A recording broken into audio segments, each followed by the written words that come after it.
Hey there, tech fans. Today I've got the brand new Orei EX-500-K HDMI extension kit.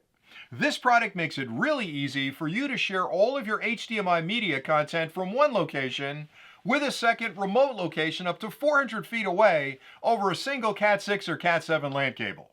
The product fully supports 4K ultra high definition media content at up to 60 frames a second, and it's both HDMI 2.0 as well as HDCP 2.2 compliant, which means it's plug and play compatible with all of your modern media gear. It even includes a set of infrared blasters that will collect up the remote control signals from that remote location and pass those back digitally over that same LAN connection to the primary location where they're rebroadcast, allowing you to completely remotely control the content you're watching. Plus, the system can operate in a one-to-one relationship where you've got a single transmitter and a single receiver, or a one-to-many where the same transmitter can distribute that media content to multiple locations at the same time. Now, as part of this review, I'd like to start with a quick unboxing just to show you everything that's included with the kit, and then I'll take a closer look at the transmitter module and the receiver module, and I'll explain the connections and indicators so you understand how to use them, and then I'll come back one more time and point out a few things that really make this kit special that you can use to compare it to others you may be considering. So let's get started with the unboxing. When you first open up the box, you'll find the transmitter module and the receiver module. You'll find a set of brackets for both modules you can use to mount them up off the ground and out of the way. You'll find two infrared blasters. This is a receiver, this one's a transmitter, so it's important you plug those into the correct modules, and that's explained in the manual. You'll also find two 5-volt 1-amp DC power supplies. You can plug this into any standard wall outlet. The other end of the cable has a barrel connection on it which plugs directly into the module and provides all the power you'll need for the transmitter and the receiver. And then finally, a full instruction manual is also included that shows connection diagrams, specifications, and a lot of other really good information about the kit that you'll need to understand in order to use it correctly. Now, if you stay tuned next, I'll take a closer look at both modules, and then I'll come back and point out a few things that I really like about this HDMI extension kit, again, that you can use to compare it to others you may be considering. Inside the kit, you'll find a transmitter module and a receiver module, and both of these feature full metal enclosures which make them incredibly durable. Let's start with the transmitter module first. On either side of the cabinet, you'll find these ventilation slots that allow any heat that develops during operation to escape, and it keeps the electronics inside at a comfortable temperature. You'll also find mounting holes on both sides that can be used with the included bracketing kit to mount these modules up off the ground and out of the way. On the front of the module, starting on the left, you'll find a DC input port. That's used with one of the power supplies. You can simply plug that power supply into a standard wall outlet. The other end of the cable has a barrel connection on it, which plugs in right there and provides all the power you'll need for operation of the module. To the right of that are three LEDs. The one on the left is a power indicator. When you add power to the module, it starts a power on self-test internally, and once it passes that test, it'll light that LED, letting you know the module is ready to use. To the right of that, in the middle, is a transmission indicator. When you make the connection between the transmitter and the receiver and you power up both modules and start sending media content across that connection, this LED will come on, letting you know you're sharing content with your remote location.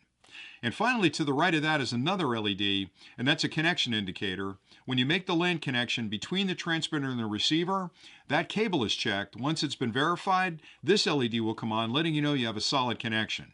So under normal operation, all three of these should be on. To the right of that is a LAN port, and that's where one end of the Cat6 or Cat7 cable plugs in between the transmitter and the receiver. And to the right of that is a reset button. That can be used to reset the module if needed by simply holding it down for a few seconds. On the rear of the module, starting on the left, you'll find an infrared out port. That's a 3.5mm port that's used with the infrared blaster kit.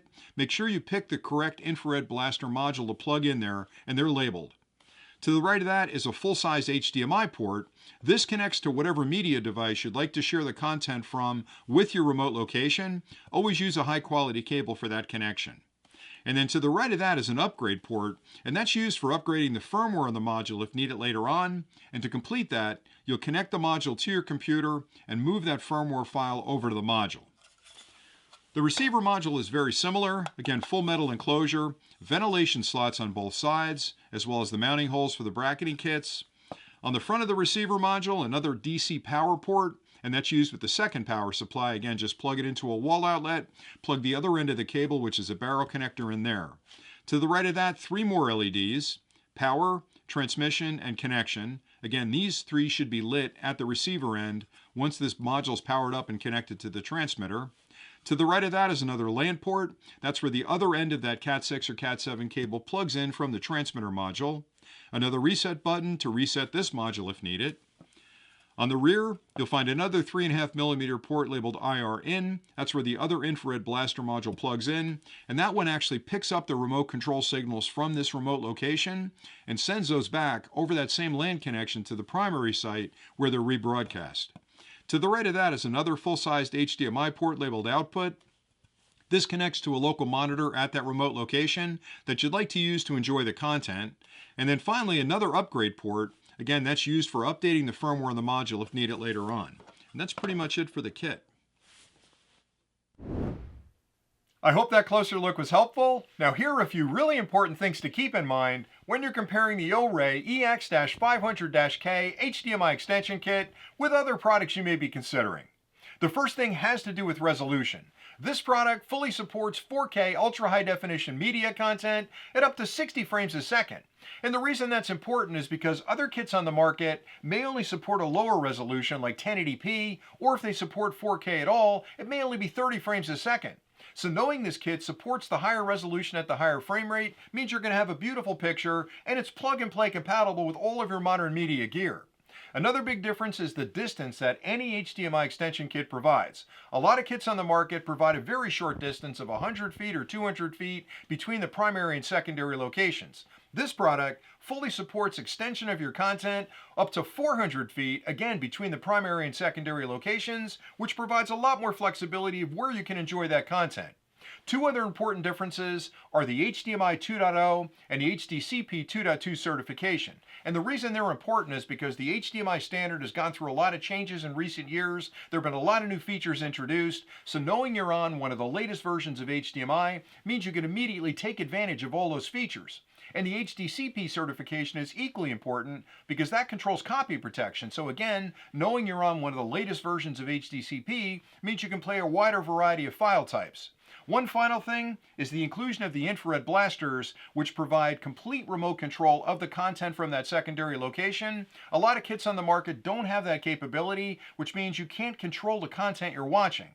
The nice part about this kit is that everything you need to get started is included, and with a few simple connections you can be up and running in no time. So hopefully you found this review helpful. Thanks an awful lot for watching.